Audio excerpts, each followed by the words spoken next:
ወንጌልን ሲያውጅ የኖረ አንደበቱ የተመሰገነ ነው። የእግዚአብሔርን ቃል ሲያስተምርበት የነበሩ ከናፍሮቹ ንዑዳን ክቡራን ናቸው።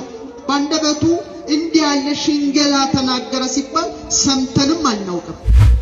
ያለ እረፍት አገልግሎት በአንዱ ሀገር ወደ አንዱ ሀገር ከአንዱ ሀገር ወደ እኛ እኮ እናልፋለን። በጾም ላይ በትህርምት ላይ በድንግልና ሕይወት ላይ ከጎን ደጋፊ ባለመኖር ላይ ያለ ማቋረጥ ይሄ ሁሉ የሆነው አደባባይ አንጀቱ በክርስቶስ ፍቅር ስለተቃጠለ የሱ ሁለት አይኖቹ ለክርስቶስ የተሰጡ መብራቶች ሆነው አያቸዋለሁ።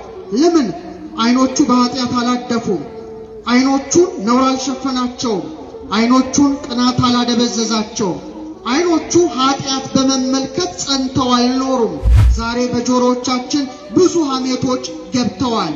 የመምህራችን ጆሮ ውስጥ የገቡት ግን ማን ናቸው? አራቱ ወንጌላውያን የጻፉት ወንጌል ነው በጆሮ ሲገባ የኖረው። ሐዋርያት የጻፉት መልእክታት በጆሮቹ ሲገባ፣ ዮሐንስ የጻፈው ራእይ በጆሮ ሲገባ፣ ያም በጆሮ የሰማውን ደግሞ በአንደበቱ ሲመሰክር ኖሯል። በስመ አብ ወወልድ ወመንፈስ ቅዱስ አሐዱ አምላክ። አቤቱ ጌታችን አምላካችን ንጉሳችን ሕይወታችን ብርሃናችን ተቀዳሚ ተከታይ የሌለ የአብ ባህሪ ልጅ መድኃኔ ዓለም ክርስቶስ ከባህሪ አባትህ ከአብ ከባህሪ ሕይወትህ ከመንፈስ ቅዱስ ጋራ ክብርና ምስጋና አምልኮትና ወዳሴ ላንተ እናቀርባለን። ክቡራን ሊቃውንተ ቤተ ክርስቲያን፣ መምህራን ወንጌል፣ በአውደ ምሕረት ላይ ያላችሁ አባቶቻችን፣ የተወደዳችሁ የተከበራችሁ የክርስቶስ ቤተሰቦች፣ ሚመናን ሚመናት ሁላችሁም አንድ አምላክ በሚሆን በአብ በወልድ በመንፈስ ቅዱስ ስም እንደምን ቆያችሁ? እንደምን አረፈዳችሁ? እንደምን ሰነበታችሁ? ልዑል እግዚአብሔር ሁላችንንም በሕይወት በሰላም ጠብቀው ለዚህ ዕለት አድርሶናልና የአባቶቻችን አምላክ የአማልክት አምላክ ልዑል እግዚአብሔር ስሙ የተመሰገነ ይሁን። እንደ እግዚአብሔር ቸርነትና እንደ እግዚአብሔር ቅዱስ ፈቃድ የምንማማረው በዮሐንስ ራእይ ምዕራፍ 1 ከቁጥር 12 እስከ 13 ያለውን ቅዱስ ቃል በመመርመር ይሆናል። እግዚአብሔር አምላካችን እግዚአብሔር ንጉሳችን እግዚአብሔር ሕይወታችን እንድታስተምረን እንድትመክረን እንድታጽናናን ቅዱስ ፈቃድ ይሁንልን። 7 የወርቅ መቅረዞችን አየው። በመቅረዙም መካከል የሰው ልጅ የሚመስል ቆመው ነበረ። ስለ ቃሉ የአምላካችን የልዑል እግዚአብሔር ስም የተመሰገነ ይሁን። ይህን ርዕስ የመረጥኩበት ምክንያት ቅድምም መምህራኑ በስፋት እንደተናገሩት ዛሬ የቤተ ክርስቲያን እንቁ የሆነው ወንድማችን መምህር ዘላለም ወንድሙ ወልደ ሰማዕት ከዚህ ዓለም ወደዛኛው ዓለም የተሸጋገረበት በክርስቶስ ፊት ብርሃን ሆኖ የቀረበበት ነፍሱም ወደ ሰማዩ አባቱ የሄደችበት የቤተ ክርስቲያናችንም ሐዘን በመሆኑ ይህን ርዕስ መርጬዋለሁ። ትላንትም በመኖሪያ ቤቱ ተገኝቼ በተቻለኝ አቅም ቤተሰቡን ለማጽናናት ሞክሬያለሁ።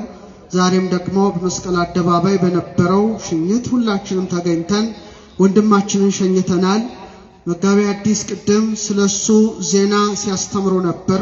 አሁንም ሌላ ነገር ሌላ ርዕስ መርጬ ወደ ሌላ አልገባምና ባለችን ጥቂት ደቂቃ ይሄን ኃይለ ቃል ከወንድማችን ጋራ አስተሳስሬ እግዚአብሔር ምስጢር በገለጠልን መጠን እንማራለን። እግዚአብሔር አምላካችን የወንድማችን የወልደ ሰማዕትን ነፍስ በክብር እንዲቀበልልን ቅዱስ ፈቃድ ይሁንልን። 7 የወርቅ መቅረዞችን አየው። በመቅረዙም መካከል የሰው ልጅ የሚመስል ቆሞ ነበር ይላል ባለ ራእዩ ዮሐንስ። ተመስጦ መጥቶበት ወደ ላይ ሲመለከት በክርስቶስ ፊት የሚበሩ 7 የመቅረዝ መብራቶችን ይመለከታል። መቅረዝ ማለት ምናልባት ባትረዱት እንኳን እንደ ሻማ ማብሪያ አድርጋችሁ አስቡት። 7 አይጹቅ ወይም 7 ጫፍ ያለው ነው። አሰራሩ በኦሪት ዘጸአት ላይ በስፋት ለሙሴ ነግሮታል። እና በእነዛ የመቅረዝ መብራት መካከል ማን ቆሞ ነበር ይላል? የሰው ልጅ የሚመስል ቆሞ ነበር ይላል። እሱ ማን ነው? መድኃኔ ዓለም ክርስቶስ ነው።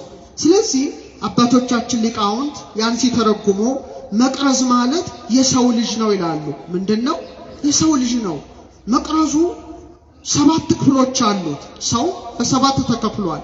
እሳትነት አለን፣ ውሃነት አለን፣ ነፋስነት አለን፣ መሬትነት አለን፣ ልብ አለን፣ ቃል አለን፣ እስትንፋስ አለን። 7 የሥነ ፍጥረት ቀመር ነው።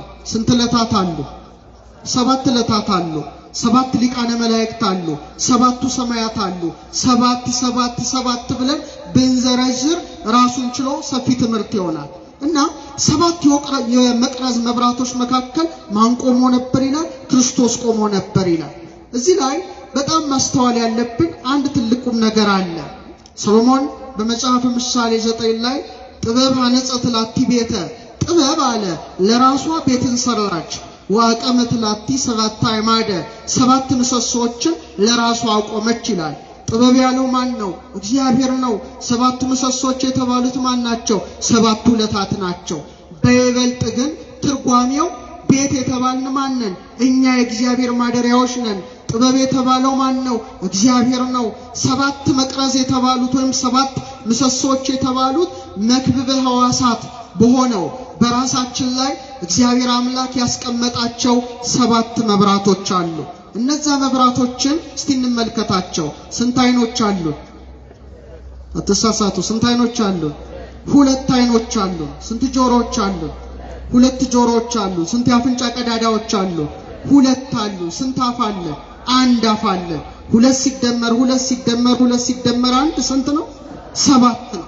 ስለዚህ በእግዚአብሔር ፊት የሚበሩ ሰባቱ መቅረዞች ማለት መክብበ ሕዋሳት በሆነው በራሳችን ላይ የተቀመጡ መብራት ሆነው የተሰጡ እነዚህ ሰባቱ አካላት ናቸው። በእነዛ መካከል ማን ቆሞ ነበር ይላል? ክርስቶስ ቆሞ ነበር ይላል። ታዲያ የመምህር ወንድሙ የመምህር ዘላለም ወንድሙ ሁለት አይኖቹ፣ ሁለት ጆሮዎቹ፣ ሁለት የአፍንጫ ቀዳዳዎቹ፣ አንደኛው አፉ በሙሉ በክርስቶስ ፊት የሚበሩ መብራቶች ነበሩ። ሁለት አይኖቹን እንመልከታቸው። የሰውነት መብራት ምን ናት አለ? አይን ናት አለ። አይኑ ብሩህ ከሆነ ሁለመና ምን ይሆናል? ብሩህ ይሆናል። አይን ግን አለ ጨለማ ከሆነ ሁለመና ምን ይሆናል? ይጨልማል። የሱ ሁለት አይኖቹ ለክርስቶስ የተሰጡ መብራቶች ሆነው አያቸዋለሁ። ለምን? አይኖቹ በኃጢአት አላደፉም። አይኖቹን ነውር አልሸፈናቸውም። አይኖቹን ቅናት አላደበዘዛቸውም። አይኖቹ ኃጢአት በመመልከት ጸንተው አልኖሩም። ሁለት አይኖቹ ከልጅነቱ ጀምሮ ብሉይ ኪዳንን ሐዲስ ኪዳንን በማንበብ ምን የሆኑ ነበሩ? ብሩህ የሆኑ ነበሩ። ስለዚህ ለብርሃን የተሰጡ ነበሩ። እነዚህ አይኖች ናቸው ዛሬ የተጨፈኑት። ግን የነፍስ አይኑ ሊያጨልም የሚችል ማንም የለም። ስለዚህ ሁለት አይኖች የማየት መብራቶቹ ነበሩ። ከልጅነቱ እስከ ሕይወቱ ሕልፈት ድረስ ብዙ ቅዱሳት ገዳማትን አድባራትን አይኖቹ አይተዋል።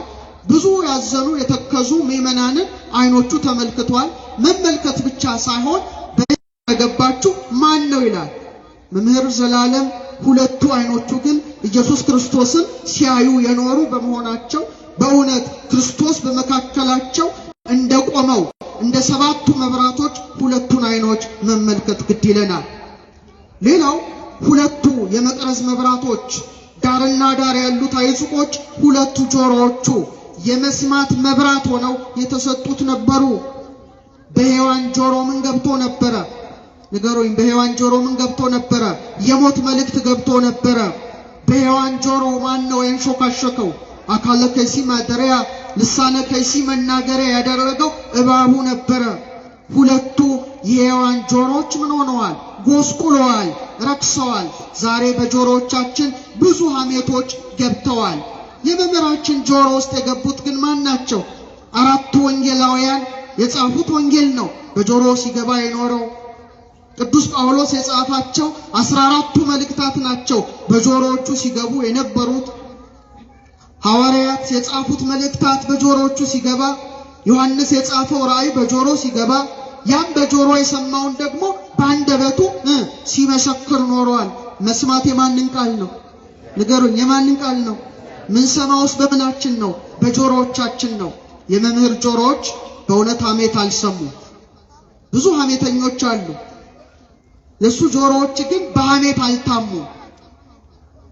የወንድምን ውድቀት አልሰሙ። ሁለቱ ጆሮዎቹ ከልጅነታቸው ጀምሮ የማንን ቃል ተምረው ነበረ? የክርስቶስን ቃል ተምረው ነበረ። ስለዚህ ክርስቶስ ቆሞባቸዋል ማለት ነው። በዚህም ጆሮ ማን ቆሟል? ክፉ ሳይሆን ብርሃኑ ቆሟል ማለት ነው። ስለዚህ በእውነት ክርስቶስን ያደመጡ ጆሮዎች ነበሩት። ሌሎቹ ሁለቱ መቅረዞቹ የአፍንጫዎቹ ቀዳዳዎች ናቸው። የአፍንጫ ቀዳዳ ክቡር ነገር ነው። ወገብሮ እግዚአብሔር ለጓለ እመሕያው መሬተ ምድር እግዚአብሔር ሰውን ከምድር አፈር አበጀው ካለ በኋላ በአፍንጫውም የሕይወትን እስትንፋስ ምን አለበት አለበት ይላል። ይሄ አፍንጫ የሕይወት እስትንፋስ የገባበት ነው። የሕይወት እስትንፋስ የገባበት አፍንጫ ሁልጊዜ ክፉ ነገር አይስማማው። ለምሳሌ ዓይናችን መልካምም ነገር ያያል፣ ክፉ ነገር ያያል፣ ጽድቅም ያያል፣ ርኩስም ነገር ያያል፣ ደስ እያለው ማለት ነው። ጆሮአችን ጽድቅም ሊሰማ ይችላል፣ ሐሜትም መስማት ሊወድ ይችላል እንደያኗኗራችን። አፍንጫ ግን ምን አይስማማው? ክፉ ሽታ አይስማማው። ሁልጊዜ ጤነኛም ይሁን የታመመ ሰው ምን ማሽተት ይፈልጋል? መልካም ነገር ብቻ ማሽተት ይፈልጋል። ለምን? የሕይወት እስትንፋስ የገባበት አፍንጫ ነው። አፍንጫዎች ይበድላሉ። የተቃራኒ ጾታ መዓዛን ማሽተት ሊናፍቁ ይችላሉ። የመምህራችን አፍንጫ ግን መዓዛ ዕጣኑን ሲያሸት የኖረ ነው። መዓዛ ቁርባኑን ሲያሸት የኖረ ነው። የክርስቶስን መዓዛ ሲናፍቅ የኖረ አፍንጫ ነው። የከበረ አፍንጫ ሆኖ እንደ ሁለት መብራት ክርስቶስን ሲያሸትባቸው የነበሩ አፍንጮችን ሳስብ በሰባቱ የመቅረዝ መብራቶች መካከል የቆመውን ክርስቶስን አስባለሁ። አንደበቱ የመጨረሻው ሰባተኛው መቅረዝ ነበረ። ሁለት ዓይኖቹ የክርስቶስን ሕግ አዩ። ሁለቱ ጆሮዎቹ ቃሉን አደመጡ። ሁለቱ የአፍንጫ ቀዳዳዎቹ መዓዛ ዕጣኑን ሲያሸቱ ኖሩ። ሰባተኛውና ታላቁ መቅረዝ ግን አንደበቱ ነበረ። ወንጌልን ሲያውጅ የኖረ አንደበቱ የተመሰገነ ነው። የእግዚአብሔርን ቃል ሲያስተምርበት የነበሩ ከናፍሮቹ ንዑዳን ክቡራን ናቸው። በአንደበቱ እንዲህ ያለ ሽንገላ ተናገረ ሲባል ሰምተንም አናውቅም። ብዙዎቻችን ሰማለን። የመምህር አንደበት ግን ከገጠር እስከ ከተማ እስከ ባህር ማዶ ድረስ አንደበቱ ማንን ያውጅ ነበረ? ክርስቶስን ያውጅ ነበረ። እንዴት ያስደስታል! ለተፈጠረበት ዓላማ ኖሮ ያለፈ ሕይወት ይሄ ነው። ትክክለኛ ሰባቱ መቅረዞች ውስጥ ማን ቆሞ ነበረ? ኢየሱስ ክርስቶስ ቆሞ ነበረ። እና በሰባቱ የመቅረዝ መብራቶች መካከል ጌታ እንደቆመ በመምህር ዘላለም ሁለት ዓይኖቹ፣ ሁለት ጆሮዎቹ፣ ሁለት የአፍንጫ ቀዳዳውና አንደበቱ ላይ የቆመው ማን ነው? ኢየሱስ ክርስቶስ ነው አምላካችን። አሁን ላይኛውን እናቁምና ወደ ታች እንውረድ።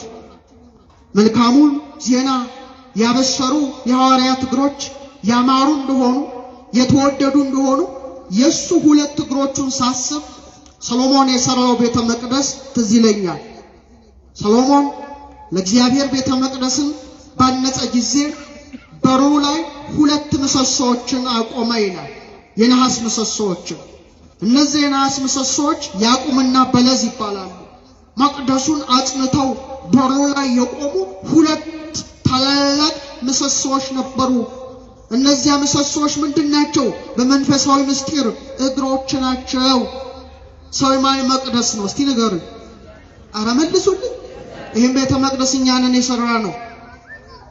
ሰው ግን ሕያው የሆነ እግዚአብሔር መቅደስ ስለሆነ ራሱ ሥላሴ በእጁ ሰራው፣ አበጃጀው። ዮድ እጆች ሰሩኝ፣ አበጃጁኝ። ሕይወትን እስትንፋስ አለበት። ሰው ሕያው መቅደስ ነው። በሙሉ የቤተ መቅደሱ ሥርዓት አጠቃላይ ሰው ላይ እንዲነበብ ነው እግዚአብሔር ያደረገው።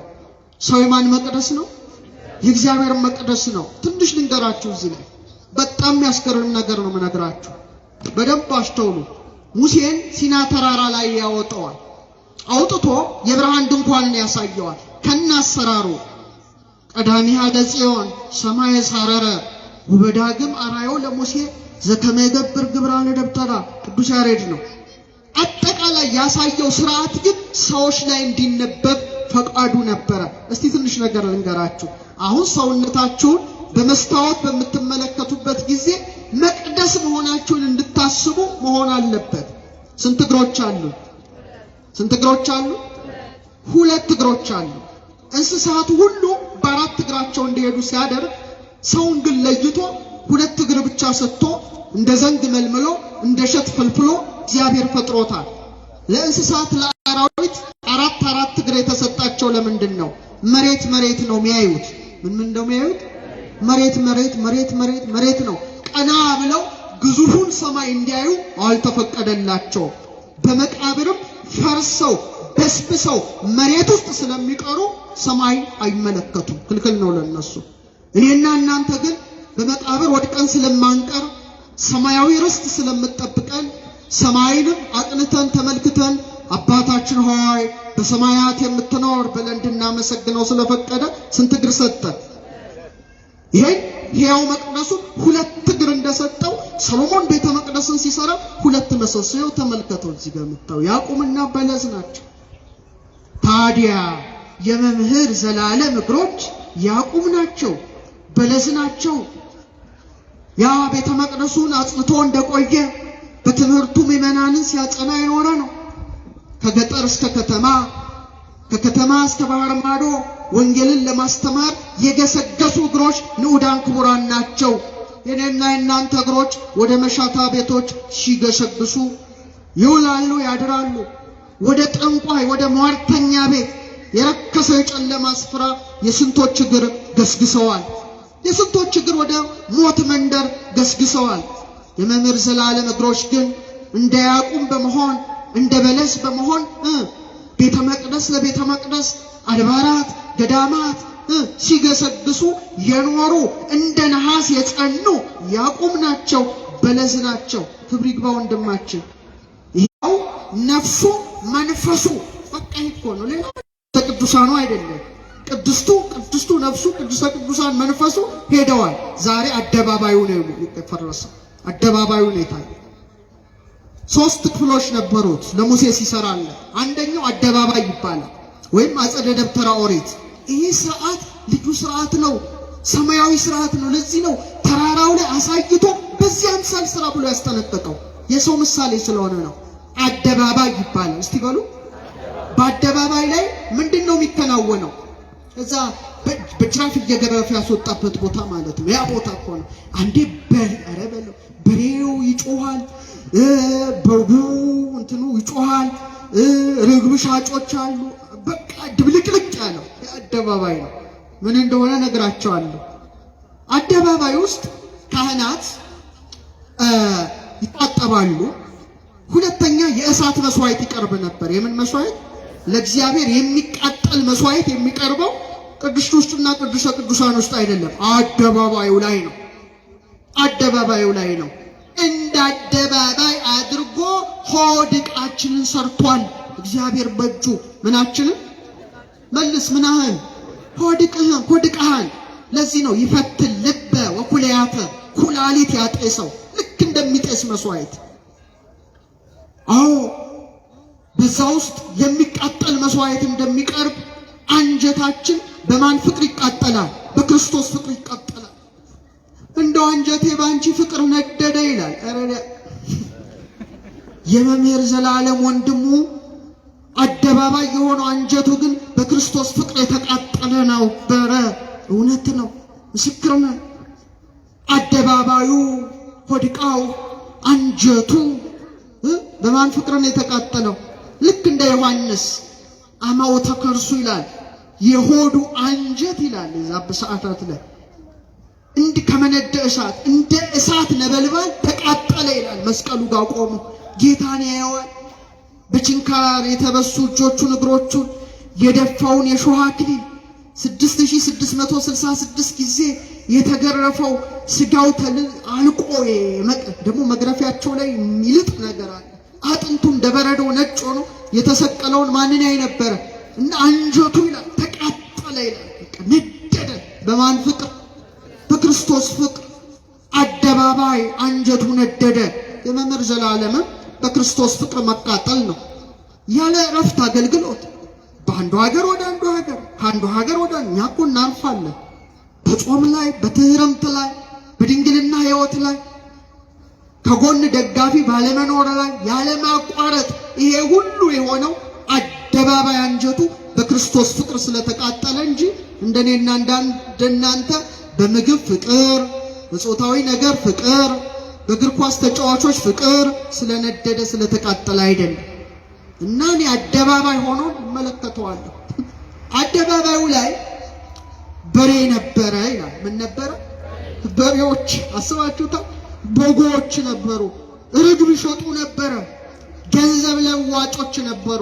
ያ ማለት አንተ እኔ ሁላችን እንደ በሬ የሆነ ትዕቢት፣ እንደ በግ የሆነ የዋህነትን ብቻ የተከተለ ግን ያልተማረ ወይም ያላወቀ ሃይማኖቱን ያላወቀ ሰው ርግብ አይሸጥም። ርግብ የመንፈስ ቅዱስ ምሳሌ ናት።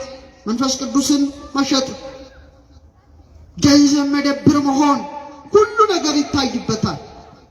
የሰማችሁ? አዎ። እና እሱ ይሄ ከዚህ ህይወት የራቀ ይመስለኛል።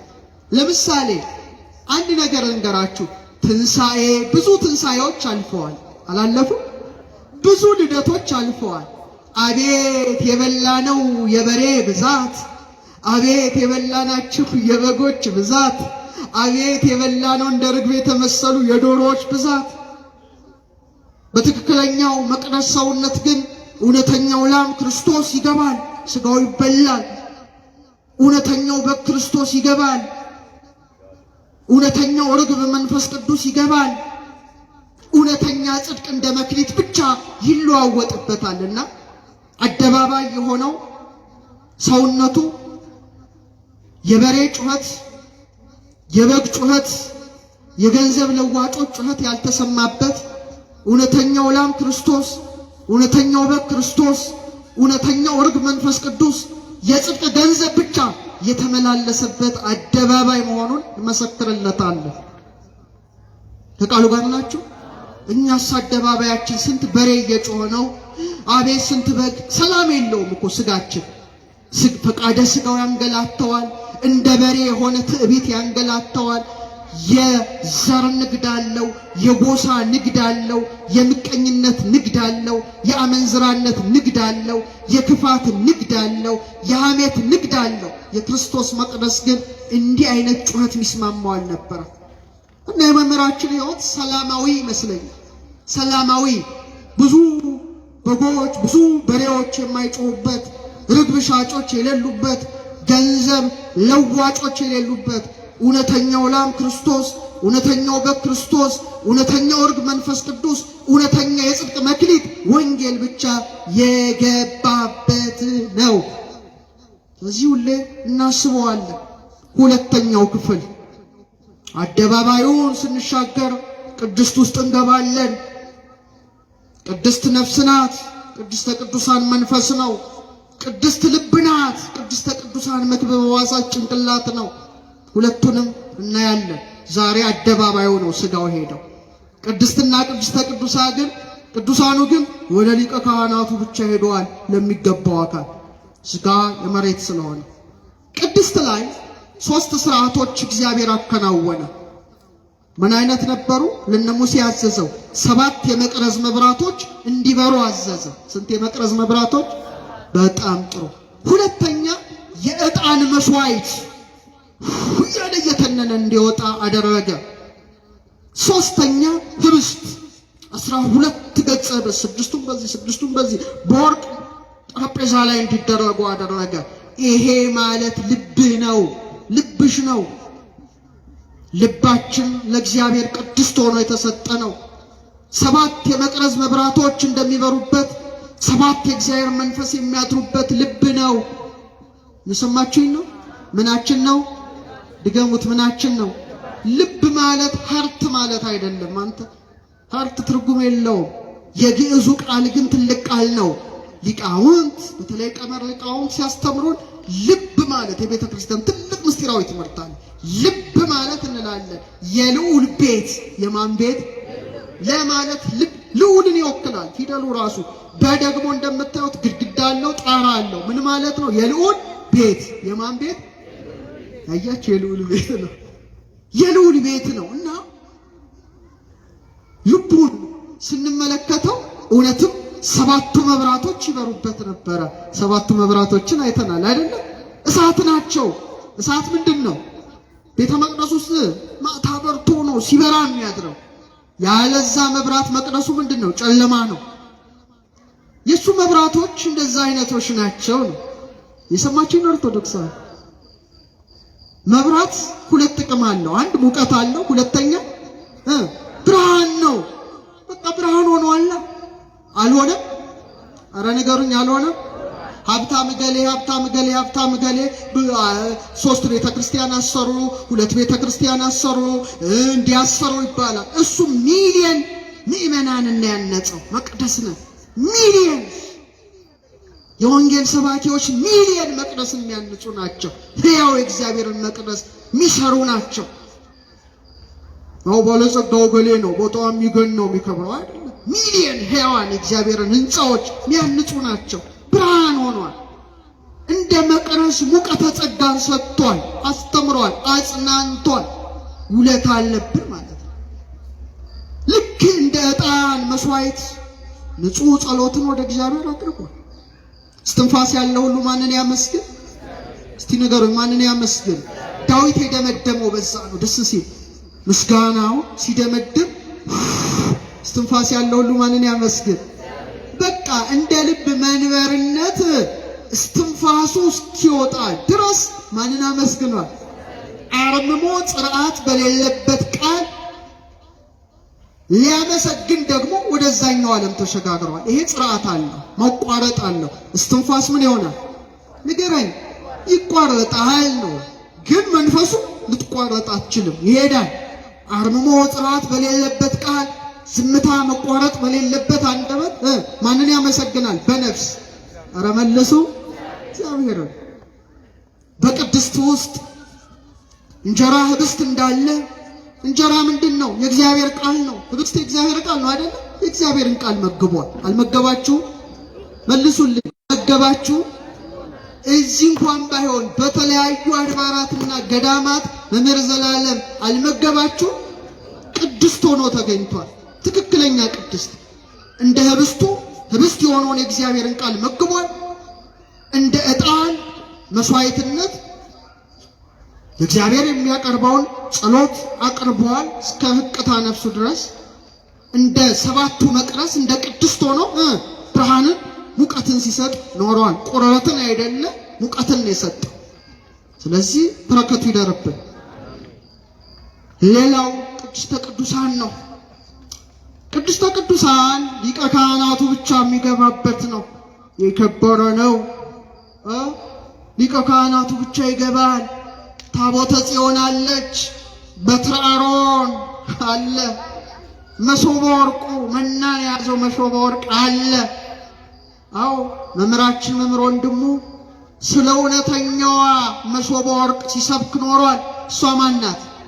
ድንግል ማርያም ናት። ስለ እውነተኛው መና ስለ ክርስቶስ ሲያስተምር ኖሯል። እንደ በትረ አሮን ስለ ሊቀ ካህናት ስለ ክርስቶስ ሲያስተምር ኖሯል። ታዲያ ቅድስተ ቅዱሳኑን ጠብቆ ሲቆይ ክርስቶስ ሲሰቀል የመቅደሱ መጋረጃ ለሁለት ምን ሆነ? ንገረኝ። ተከፈለ። ዛሬ መቅደሱ ተከፈለ፣ ወደ ቅድስተ ቅዱሳን ገባ ማለት ነው። መቅደሱ ተከፈለ፣ ወደዛኛው መቅደስ ተሻገረ።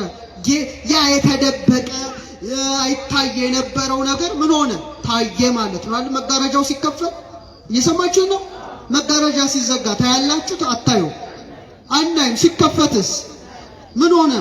ውስጡ ያለውን ታያላችሁ። ለምሳሌ ቤተ መቅደሱ መጋረጃ ሲከፈት ታቦተ ሕጉ እንደምታዩት፣ መንበሩ ላይ ድንግል ማርያም ይዛው እንደምታዩት፣ ጻሕሉን ጽዋውን እንደምታዩት ዛሬ ለሱ የመቅደሱ መጋረጃ መሰንጠቅ ነው። ወደ ማን ገባ? ወደዛኛው ዓለም። ያኛው ሊቀ ካህናት ወደሚያይበት አለ። ሽግግር ነው። ቅድም ትራንዚት አለ መምህራችን። ድንቅ አባባል። ዛሬ መቅደሱ የመጋረጃው እስካሁን በድንግዝግዝ ያይ ነበረ፣ ያስተምር ነበረ።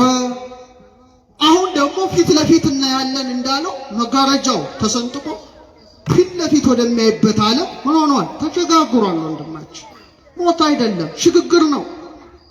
ይህን ማወቅ ያስፈልጋል።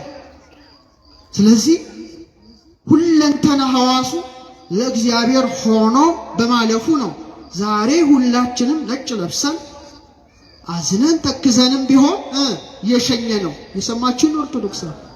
ሌላው እንደናክረለ ብቻ ነው የሰው ልጅ ይገርማል።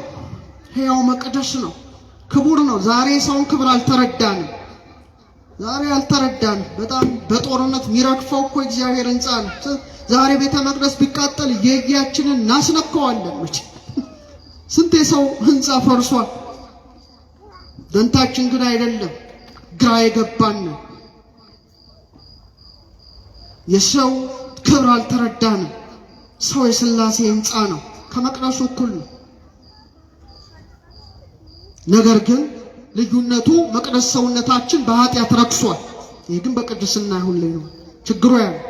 እንደዛ እንድንሆን አልተሰራንም ነበረ። በጣም የሚገርመው አንድ ትልቅ ቁም ነገር ነው የምነግራችሁ። ዛሬ ሰው ሲያርፍ አጥበን ስመን ገንዘን በክብር የምንሸኘው ለምንድን ነው? አካለ ስጋው ራሱ ምንድን ነው? ክቡር ስለሆነ ነው። ይሄን ስጋ ክርስቶስ ተዋህዶታል። ይሄ ስጋ በ40 ቀን በ80 ቀን ተጠምቆ ልጅነትን አግኝቶ ስጋውን በልቷል፣ ደሙን ጠጥቷል። ይሄ ስጋ በዕለተ ምጽአት ከሞት ምን ይሆናል? ይነሳል። ለምን መሰለሽ? አሁን አንድ ምስጢር ልንገር። ጌታችን በዕፀ መስቀል ላይ ሲሰቀል እድሜው 33 ዓመት ነበረ። 33 ዓመት ከሶስት ትርጓሜው የራስ ቅል ወደሚባል ወደ ጎልጎታ ወሰዱት ይላል። እስቲ ትርጓሜው በሉ እስቲ። የራስ ቅል ወደሚባል ወደ ጎልጎታ ወሰዱት። እዛም መስቀሉ ተተከለ። የኔና የናንተ ጌታ ከሰማይ ዝቅ ከምድር ከፍ ብሎ ተሰቀለ። ስጋውን ቆረሰ፣ ደሙን አፈሰሰ። ያ ላንተ ለኔ ለሁላችን የተከፈለ መስዋዕትነት ነው። በበግና በበሬ ደም ሳይሆን በእውነተኛው መሲህ በክርስቶስ ደም የተዋጀን የሱ የፍቅር ምርኮኞች ነን። የሰማችሁ? ታዲያ ያ መቅደስ ሰውነት ክቡር ስለሆነ እያንዳንዳችን እዚህ ምድር ላይ ስንመጣ ምን እንደሚሰጥን ታውቃላችሁ? የክርስቶስ ዕድሜ አተመብን። ማንም ሰው ምድር ላይ ሲመጣ የራስ ቅል ይሄ ነው አይደለም ወይ? ስከል ቦን፣ ይሄ ስከል ራስ ቅል። ከዚህ ጀምራችሁ እስከዚህ ድረስ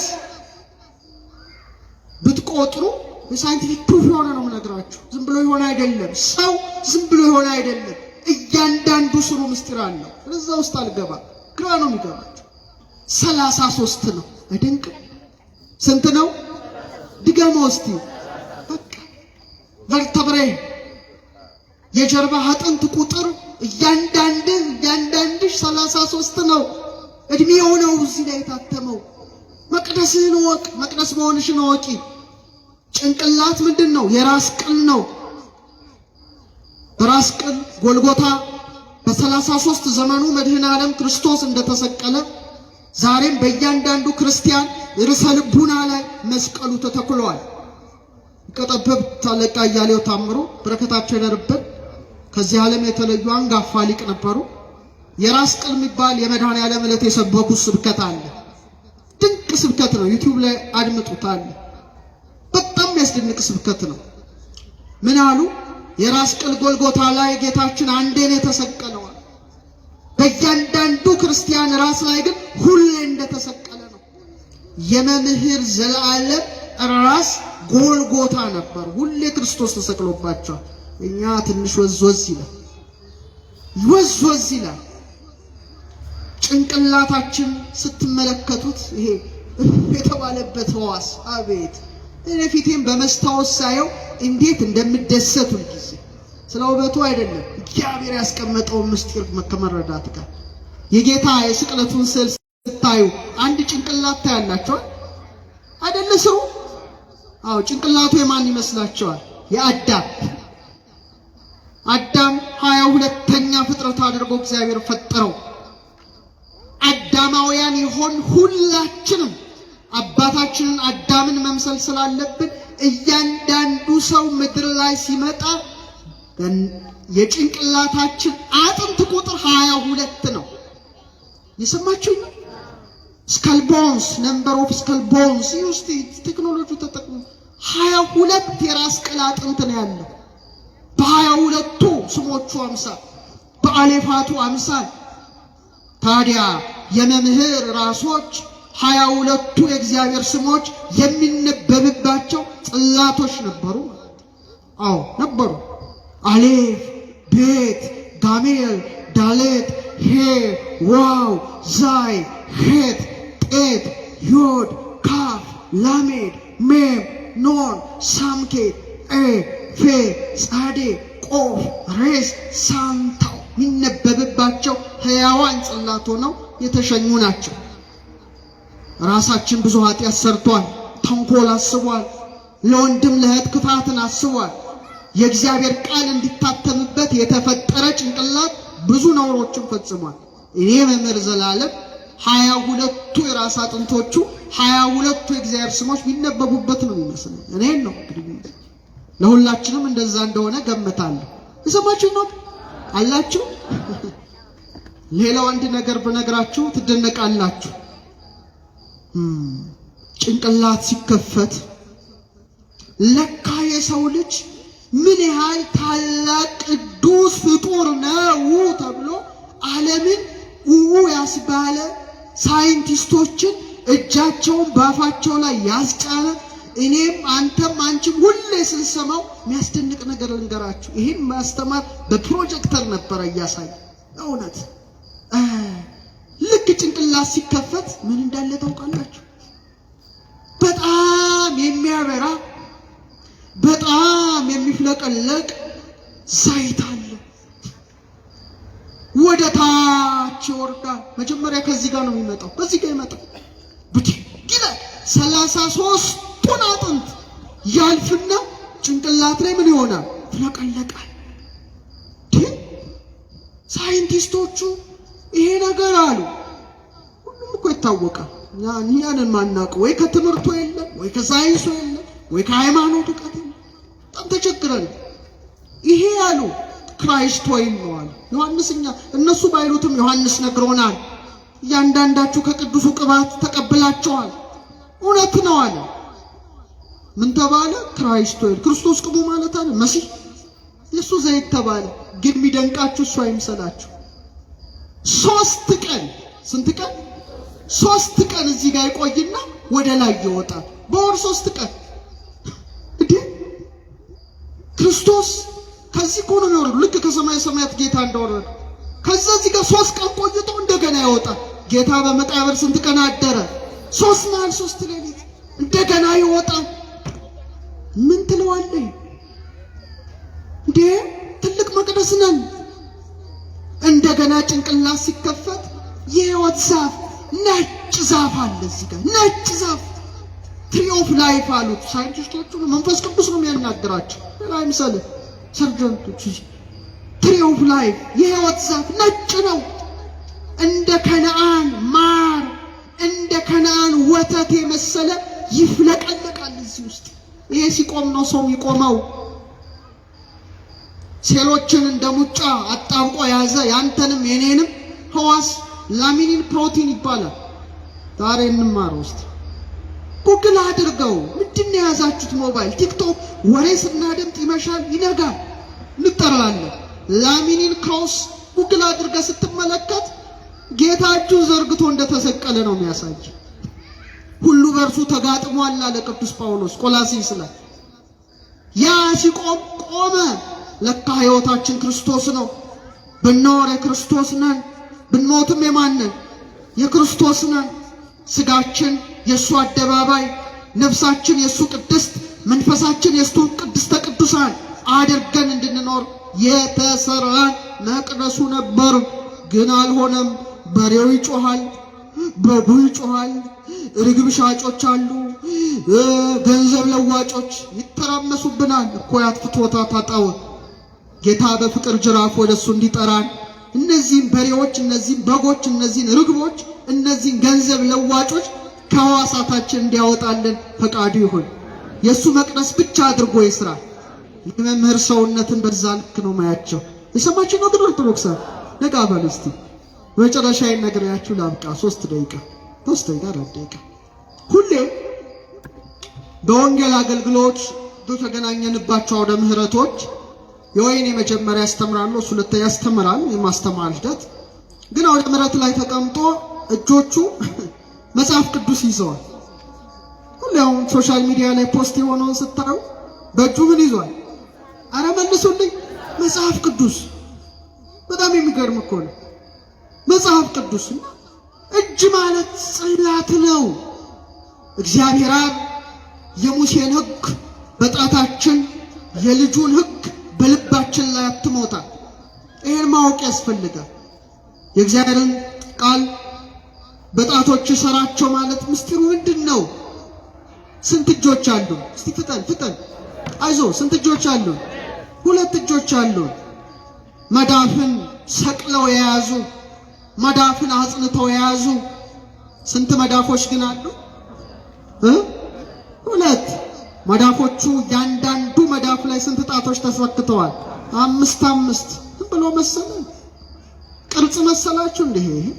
ዝም ብሎ ሸንተረሩ ለውበት የፈጠረው መሰል አይደለም።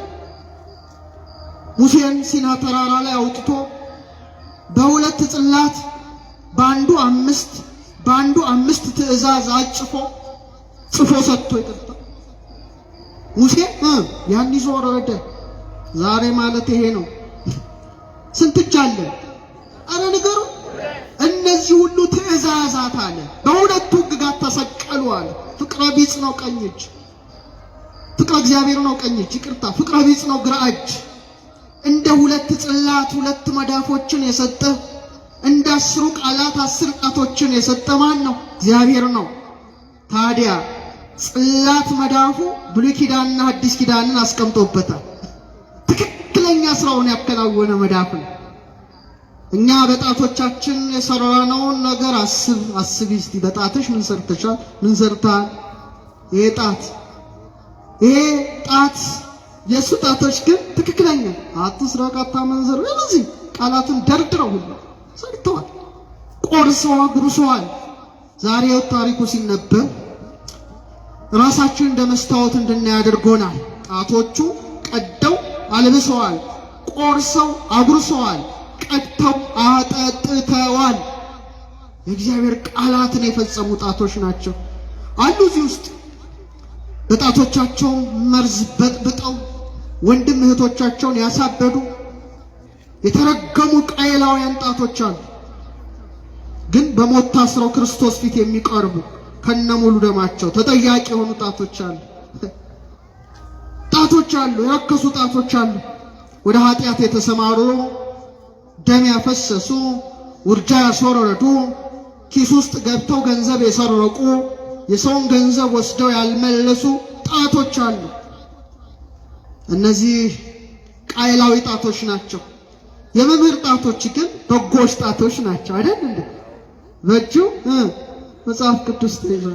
ጂሲሲ አካች በቃ የተፈጠረበትን መቅደስነቱን ሆኖ ያለፈ ሰው መጋረጃው ዛሬ ተቀዶ መንፈሱ ወደ ቅድስተ ቅዱሳን ውሳጤ መንጦላይት ውስጥ የገባችለት ነፍስ ቀጥቶ አደባባይ ስጋው ብቻ ሲታይ ትክክለኛ ዓላማውን ሰርቶ ያከናወነ የክርስቶስ ሙሽራ ነው።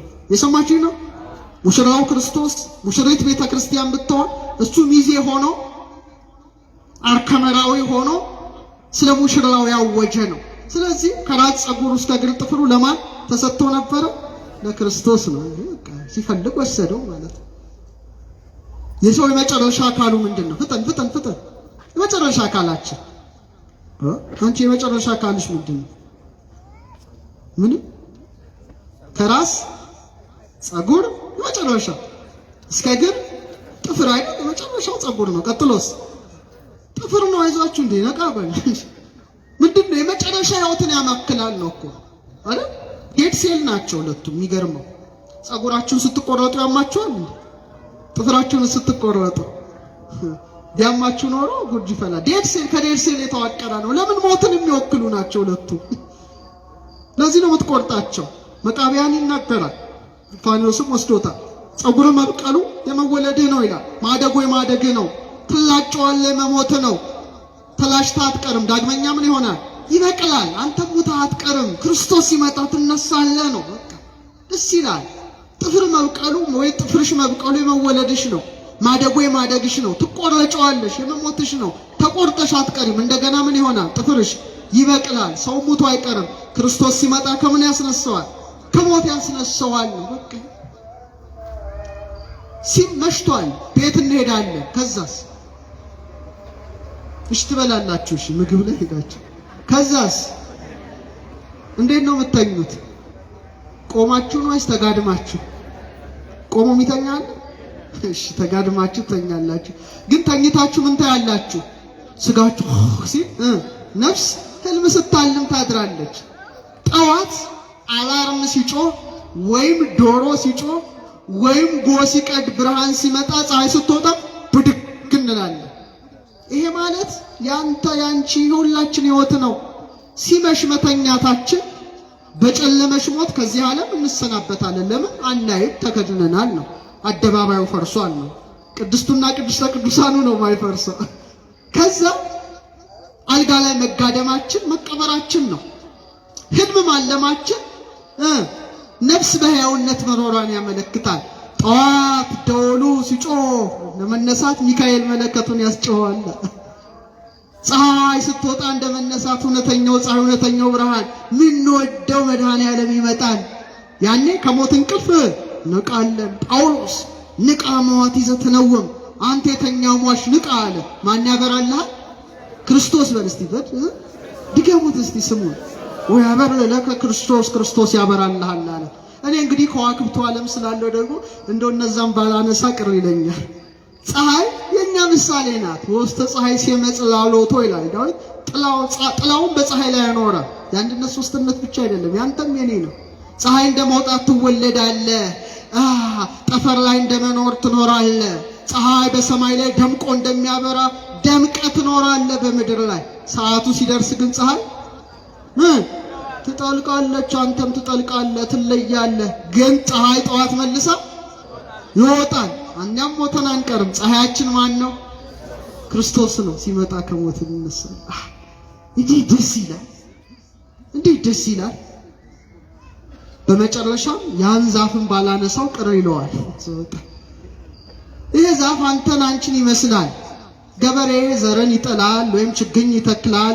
ከዛ ዛፉ ይበቅላል፣ ያድጋል፣ ያብባል፣ ያፈራል፣ ይደርቃል፣ ይቆረጣል፣ ይታጨዳል፣ ይወቃል፣ ጎተራ ይገባል። ከጎተራ ወጥቶ ተዘርቶ አሽቶ በቅሎ በስሎ 30 60 100 ያፈራል። አንተን አንቺን እኔን ይመስላል።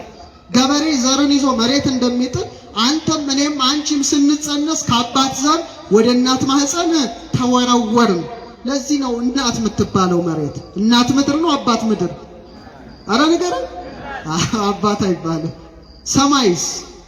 ሰማይ ወንዴ ነው፣ ምድር ሴቴ ናት። ሰማይ ስማ ነው፣ ሰማይ ስሚ ነቢያት የሚሉት። ሰማይ ስማ። አያችሁ፣ ከሰማይ ዝናብ እንደሚፈስ ከወንድም ዘር ይወጣል። ምድር ያን ዝናብ ተቀብላ ፍሬ እንደምታፈራ ያን ዘር እናት ምድር ሆና ተቀብላ ልጆች ይወለዳሉ ማለት ነው። ዛፉ እንደማደግ እናድጋለን። እንደማበብስ ምን ይመስላችኋል? ወጣት ትሆናላችሁ።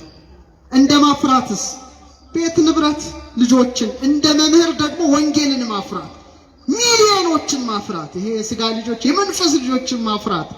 እንደ መድረቅ ማርጀት፣ እንደ መቆረጥ መሞት፣ ጎተራ እንደ መግባት መቀበር፣ ከጎተራ ወጥቶ ተዘርቶ አሽቶ በቅሎ በስሎ እንደመበላት የክርስቶስ ነንና በዕለተ ምጽአት ከሞት እንደ ዘንግ ተመልምለን እንደ እሸት ተፈልፍለን እንነሳለን። በሰባቱ መቅረዞች መካከል የሰውን ልጅ የሚመስል ቆሞ እንደነበር እንዳለው ዛሬ ሁለት ዓይኖቹ ክርስቶስን ያዩ፣ ሁለት ጆሮቹ ቃሉን ይሰሙ፣ ሁለት አፍንጮቹ መዓዛውን ያሸቱ፣ አንደበቱ ስለ ክርስቶስ ያውጅ የነበረው የመምህራችን የመምህር ዘላለም ወንድሞ ስመ ክርስትናው ወልደ ሰማዕት አደባባዩ ሳይሆን አደባባዩ ወደ መሬት ቢሆንም ቅድስትና ቅድስተ ቅዱሳን ሰውነቱ ግን ወደ ክርስቶስ መቅደስ ሄዷልና አምላካችን ክርስቶስ በእቅፉ እንዲያኖረው እኛንም ፍጻሜያችን እንዲያሳምርልን ልዑል እግዚአብሔር ቅዱስ ፈቃድ ይሆንልን። ያስተማረን የመከረን የአባቶቻችን አምላክ ልዑል እግዚአብሔር ስሙ የተመሰገነ ይሁን። ለመላ ቤተሰቡ ለሁላችንም ልዑል እግዚአብሔር መጽናናቱን እንዲሰጥ ቅዱስ ፈቃዱ ይሁንልን። ወስብሐት ለእግዚአብሔር።